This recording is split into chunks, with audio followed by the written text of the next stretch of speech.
That's a very good Okay. question. Let's see. Thanks for the right answer later on your research. All Very right. good. Thank you. Let's see, Thomas. What about this? Why didn't Mao go to Washington?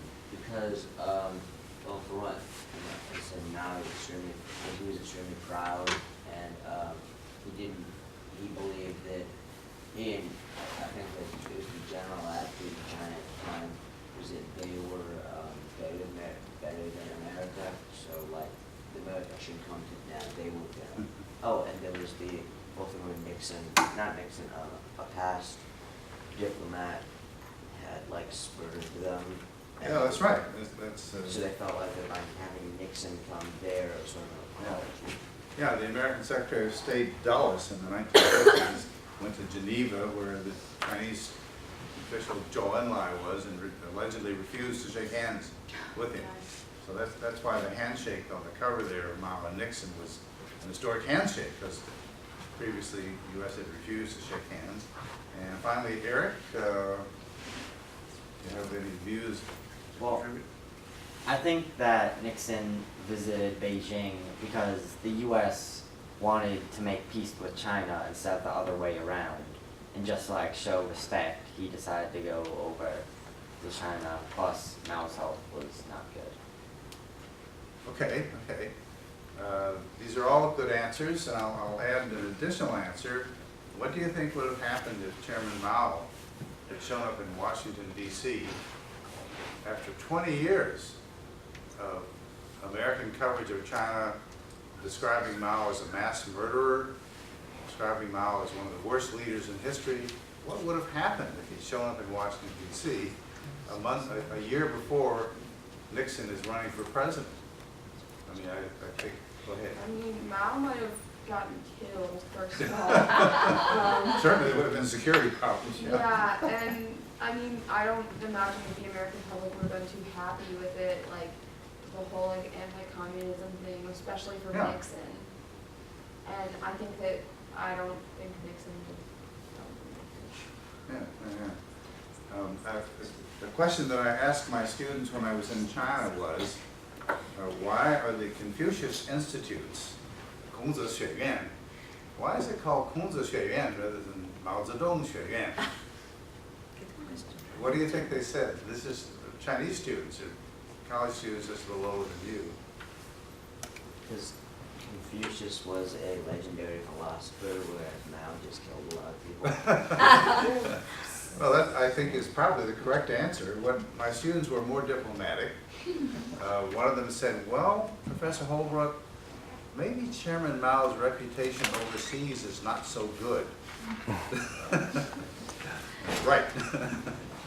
On the other hand, Confucius, I mean, who doesn't like Confucius? He's sort of a worldwide philosopher, statesman. Yes. Yeah, I think many people in the U.S.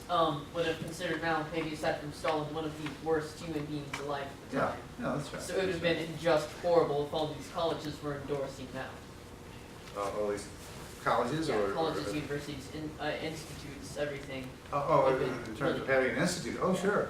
A Mao Zedong Institute wouldn't get off the ground. I mean, what country would want that? Although, strangely enough, if you look in my pocket, you'll find a renminbi, Chinese currency, it's got Mao's picture on it. So it's sort of a continuing problem for today's leaders, who you can say are a lot better than Mao was, and certainly have great accomplishments in terms of economic development, and yet he was the founder of their party and he founded the country. So what are they going to do about him? I mean, they actually made an official verdict in 1983 that said he was 70% correct and 30% incorrect. 30% being the Cultural Revolution and the Great Leap Forward. And then they moved on. You know, what exactly did he do that was so bad, the Cultural Revolution, Great Leap Forward? No details. And you don't find many people in China talking about it. It's embarrassing and awkward to talk about. Many of my students in China didn't really know. Oh, you can find out if you're smart and you go online in China. Next question. Let's see. You've got the questions in the chat.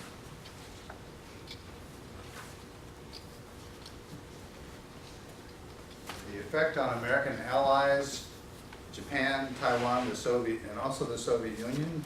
Sarah, why was it? Why were these countries so shocked? Well, Taiwan especially was pretty shocked because America originally supported it instead of China, and America called Taiwan the second China.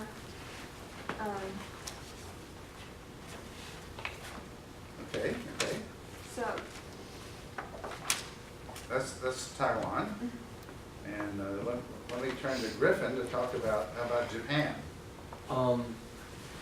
Japan wasn't exactly happy because it considered the U.S. to be an ally and China Right. to be an enemy, and having their ally go to the enemy to talk was Yeah, just sort of a Yeah. shock and an outrage. yeah, that's a good point. I mean, if I were your good friend and we were both enemies of someone else, I would think that if you're gonna talk to the enemy, you'd at least come to me first and say, by the way, I'm gonna go talk to them and here's why. But we didn't do that. Kissinger didn't do that. The Japanese found out, like everybody else, there was an announcement from Kissinger's office that he had been to China. He'd spoken to the Chinese, so this was called the Nixon shock. Nixon shoku in Japanese, I guess.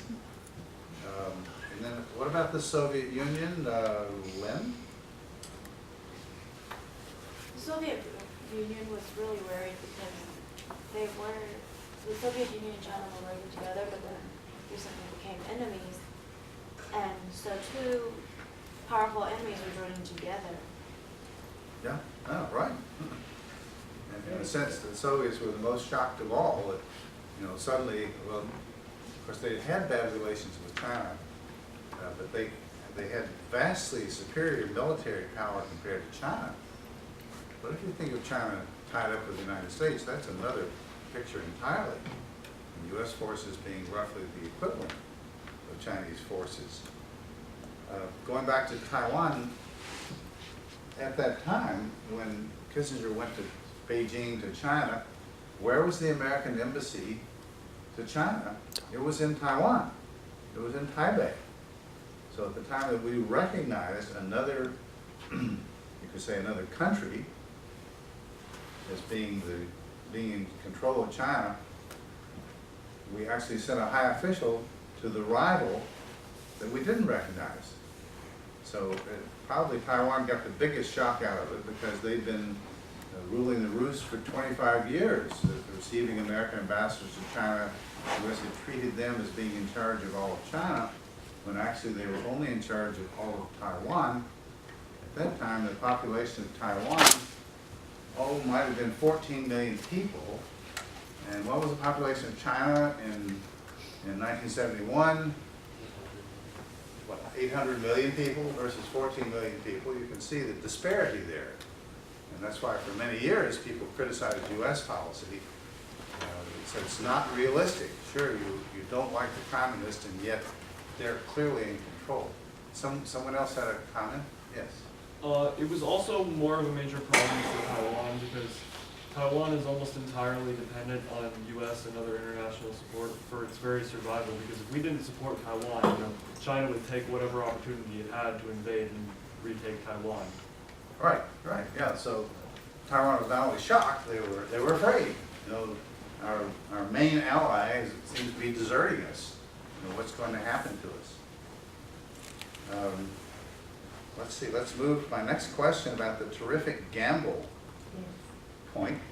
Because one of my students has wondered if you are going to ask why was it a gamble for both sides.